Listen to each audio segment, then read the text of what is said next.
Hello everyone, welcome to my new YouTube channel Learning Ladder. Today we will discuss on the topic of growth and development. और इस video को मैंने काफ़ी short और simple बनाया है, ज़्यादा पैराग्राफ में डिस्कस नहीं करा और बहुत ही इंटरेस्टिंग और छोटे छोटे पॉइंट्स में डिस्कस किया है और आपको इजी होगा। चलिए शुरू करते हैं। तो सबसे पहले ग्रोथ एंड डेवलपमेंट पढ़ने से पहले हमें कुछ छोटी छोटी टर्म्स पढ़नी है, जो कि सबसे पहले आता है चाइल्ड साइकोलॉजी। तो ये चाइल्ड साइकोलॉजी में हम सबसे पहले जो पढ़ेंगे वो होता है study till adolescence, which means study of a child from birth to adolescence. Second आता है डेवलपमेंटल साइकोलॉजी। डेवलपमेंटल साइकोलॉजी में हम बच्चे की स्टडी करते हैं, study to conception to old age adulthood, which means conception to death. एक psychologist है बर्ग। एग्ज़ाम में आप ये डायरेक्ट क्वेश्चन देखेंगे कि इनकी स्टेटमेंट्स आपको याद करनी है एज इट इज़। तो बर्ग ने कहा है child development is a branch of psychology which study a child from conception to maturation. तो अब हम फाइनली पढ़ते हैं what is development. Development is a life long process. कि डेवलपमेंट जो है वो एक लाइफ लॉन्ग प्रोसेस है जो कि बर्थ से लेके हम टिल डेथ तक वो कंटिन्यू चलता है। तो अब कुछ पैटर्न ऑफ चेंजेस हैं डेवलपमेंट के अंदर आते हैं और इसका एक न्यूमोनिक्स है POP, जो आपको ये याद करने में हेल्प करेगा। तो ये फर्स्ट है progressive change, second orderly change और थर्ड है प्रिडिक्टेबल चेंज।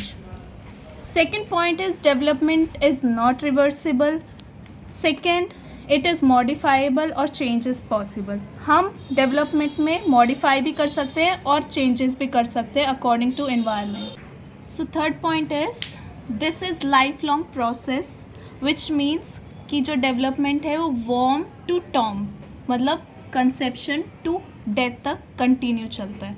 और fourth is it is continuous process. As I told you that development जो है एक कंटिन्यूस प्रोसेस है जो कि चलता रहता है बर्थ से लेके डेथ तक। अब हमारे आते हैं फैक्टर अफेक्टिंग डेवलपमेंट। तो there are only two factor which affect development. First is heredity, which means genetics, जो कि आपको अपने पेरेंट्स से एक ऑफस्प्रिंग में जाता है bye jeans.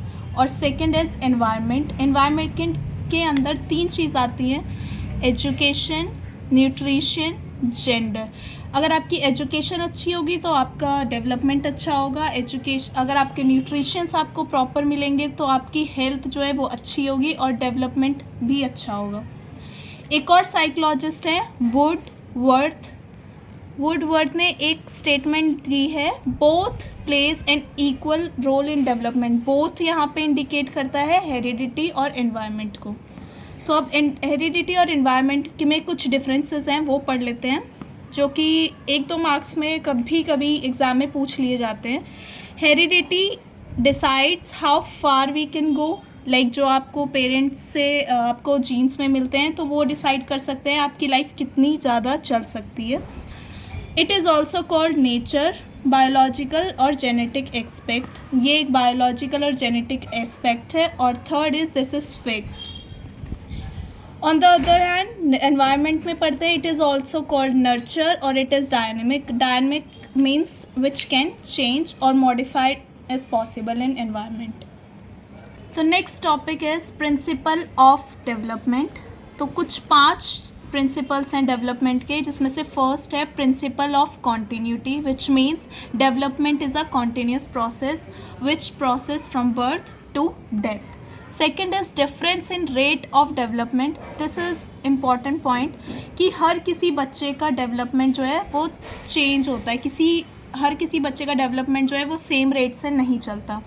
Third is principle of inter relation, कि हमारे जो सोशल, फिज़िकल, इमोशनल और जो स्पिरिचुअल एस्पेक्ट्स हैं वो सब आपस में इंटर रिलेटेड है। फोर्थ इज़ इम्पॉर्टेंट पॉइंट जिसमें से क्वेश्चन आता ही आता है और इस बार के 2022 रीट के एग्ज़ाम में भी प्रॉक्सिमोडिस्टल डेवलपमेंट का एक क्वेश्चन देखने को मिला था। तो सबसे पहले इसके 2 हैं direction. First is cephalocaudal development.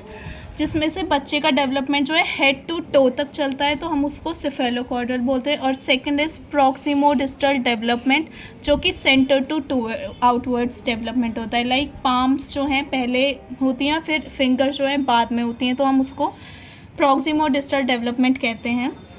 Fifth is development first start with gross motor then fine motor development. ये भी बहुत इंपॉर्टेंट टर्म्स हैं, gross motor and fine motor. तो ग्रोस मोटर जो है, जब बच्चा लाइक स्टार्टिंग अराउंड 2 एज में रहता है, तो बच्चा जो है छोटे छोटे काम करता है, लाइक ग्रास्पिंग, राइटिंग, तो ये सब ग्रॉस मोटर में आ जाता है। फाइन मोटर डेवलपमेंट में चीज़ आ जाती है लाइक स्किपिंग, जंपिंग। तो बच्चा जो है जब वो ग्रॉस अडॉप्ट कर लेता है, तो वो फाइन मोटर डेवलपमेंट उसका स्टार्ट हो जाता है। तो what is growth and what is development? तो growth is nothing but it's a part of development. तो सबसे पहले हम पढ़ेंगे first narrow concept. Growth narrow concept इसलिए क्योंकि ग्रोथ जो है वो डेवलपमेंट के अंदर ही आता है, और जो ग्रोथ जो है वो एक पॉइंट पे आके स्टॉप हो जाती है। Second is it is a part of development. Third is structural changes. Structural changes का मतलब है बॉडी में हाइट, वेट, साइज, इन सब के चेंजेस को जो है स्ट्रक्चरल चेंजेस या फिर फिजिकल चेंजेस भी कहते हैं। Fourth is measurement is possible. Of course you can measure your height, your weight, your size. Fifth is quantitative aspects है, हम मेजर कर सकते हैं, तो ये क्वांटिटेटिव एस्पेक्ट्स है कि आप अपनी जो हाइट है, साइज़ है, और उस सबको मेजर कर सकते हैं। Sixth only incremental changes. आपकी हाइट बढ़ रही है, तो ऐसा नहीं है कि एक पॉइंट पे आके वो कम हो जाएगी, ऐसा नहीं है, वो सिर्फ बढ़ेगी, तो एक पॉइंट पे आके वो स्टॉप हो जाएगी, पर वो डिक्रीज़ नहीं होगी। तो इसलिए ये जो प्रोसेस है वो इंक्रीमेंटल चेंजेस है, ग्रोथ से। कि इधर डेवलपमेंट एक ब्रॉड कॉन्सेप्ट है ऑफ कोर्स, क्योंकि इसका प्रोसेस जो है बर्थ से लेके डेथ तक चलता है, और ग्रोथ इसके अंडर आता है, तो ये एक ब्रॉड कॉन्सेप्ट है। फिज़िकल में हमने ग्रोथ में पढ़ा था कि फिज़िकल चेंजेस हैं, और डेवलपमेंट में जो है फंक्शनल चेंजेस आते हैं सारे। डेवलपमेंट में मेजरमेंट पॉसिबल नहीं है। Next is qualitative aspects. इधर क्वांटिटेटिव था ग्रोथ में, क्यों? क्योंकि हम इधर मेजर कर सकते थे, लाइक आपकी हाइट कितनी बढ़ रही है, आपका साइज़ कितना बढ़ रहा है, कितने इंचेस, कितने फीट, तो हम मेजर कर सकते हैं ग्रोथ में। डेवलपमेंट में हम क्वालिटेटिव एस्पेक्ट्स के लिए चेंज करते हैं। Then is both incremental and decremental changes. Example running become slow due to age. तो इसमें डिक्रीज़ हो सकता है, क्यों? क्योंकि आप जैसे जैसे आपकी एज है लाइक 18+ और आप थोड़े सा यंग है, तो आप में एनर्जी ज़्यादा होती है, पर जैसे जैसे आपकी एज ज़्यादा होती है, तो आपकी जो है स्ट्रेंथ वो कम हो जाती है, तो आपकी रनिंग जो है स्लो हो सकती है। तो ये होते हैं डिक्रीमेंटल चेंजेस और development. Thank you for watching my video. और आपको वीडियो कैसी लगी आप वो भी मुझे कमेंट सेक्शन में बता सकते हैं, और आपके कुछ क्वेरीज़ हैं या डाउट्स हैं वो भी आप पूछ सकते हैं। Do like, share, subscribe to my channel. Bye bye.